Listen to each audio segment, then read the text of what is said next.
Député de la circonscription Savane-Rivière-Noire, question adressée au ministre de la Pêche, le Prem Koundjou, justement concernant Saint-Brandon. Saint-Brandon, comme on connaît, c'est une île côté on a beaucoup poissons, beaucoup de compagnies qui fait la pêche là-bas. Mais il faut poser une question, quand l'IPO les connaît, est-ce qui bonne disposition qui le gouvernement peut prendre pour protéger cette île-là? Nous écoute Ezra Djebou. Ezra Djebou, bon après-midi et bienvenue dans l'émission Question Time. Bon après-midi Hubert et bon après-midi Sunil et bon après-midi à tout le monde auditeur.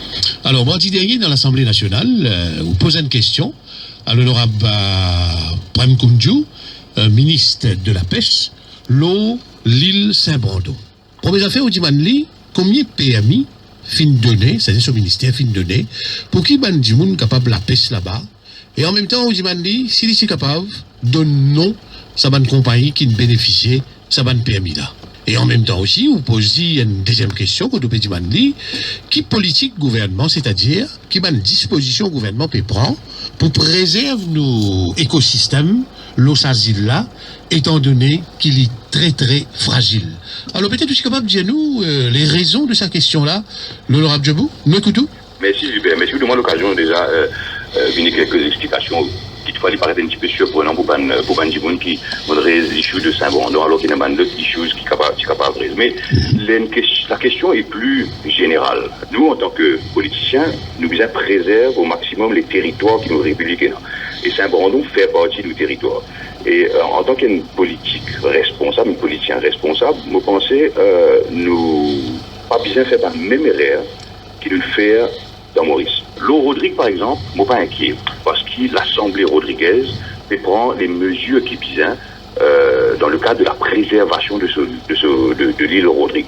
On connaît, je n'interdis le plastique, je contrôle la pêche à l'ourite, je peux venir qu'un master plan d'urbanisation de l'île, je peux essayer pas faire la même erreur qu'il nous fait dans Maurice, avec une planification à outrance, sans respect de notre planning guidelines, sans respect de nos patrimoines architectural, sans respect de nos lagons, nous n'avons seule qualité, nous n'avons seule, nous n'avons pétrole, nous n'avons minéral, nous n'avons aucune autre chose à part nous la mer. Et à ce titre, nous sommes capables de préserver nous la mer, nous lagons, toujours bleu.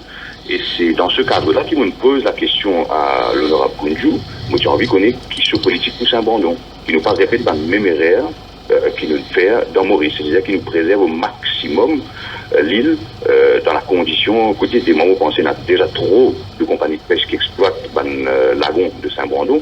Il y a une destination il y a un petit point intéressant pour le Mauricien connaît qui peut arriver dans Saint-Brandon. C'est un archipel extraordinaire qui nous vient préserver au maximum pour les générations qui viennent. Alors peut-être que tu es capable de dire nous un petit peu, ou personnellement, est-ce qu'il y a l'information, ou pose une question à l'Assemblée nationale, et spécifiquement l'ONZIL, est-ce qu'il y a l'information qu'il y a un problème là-bas? Moi, sous l'impression, vous connaissez, déjà, à Maurice, nous tous au courant que nous avons un lagon pas protégé. Nous tous au courant qu'il y a un officier du ministère des Fisheries pas faire ce travail comme bizarre dans la protection de nos lagons.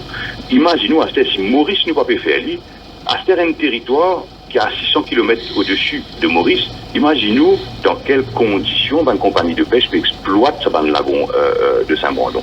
Donc c'est dans ce cadre-là que j'ai envie d'attirer l'attention du ministre et d'attirer l'attention de la Chambre et du public en général.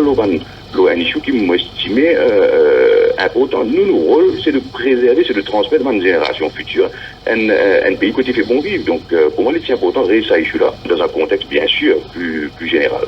Alors, à un certain moment, vous trouvez, vous venez avec une question supplémentaire adressée au ministre, que tu peux dire comme ça, bon, moi, il y a quelques semaines de cela, Finéna, si vous comprenez, une bill qui vient dans le Parlement concernant National Parks Bill, et en même temps, on peut dire, est-ce qu'il n'y a pas pensé, l'air, qui vient avec une législation pour déclarer Saint-Brandon, peut-être comme une zone protégée? Tout à fait. Enfin, l'un n'est pas incompatible avec l'autre.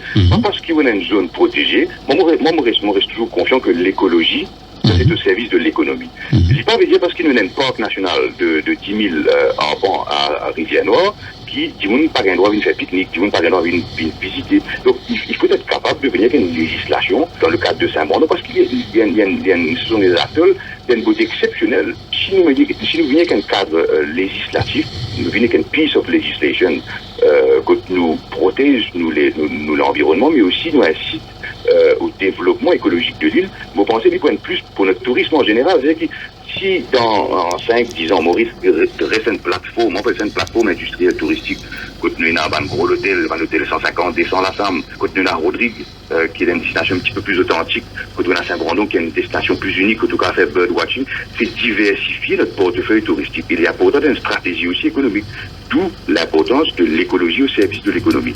Honorable Djemou, merci. Je vous en prie, Gilbert, à bientôt.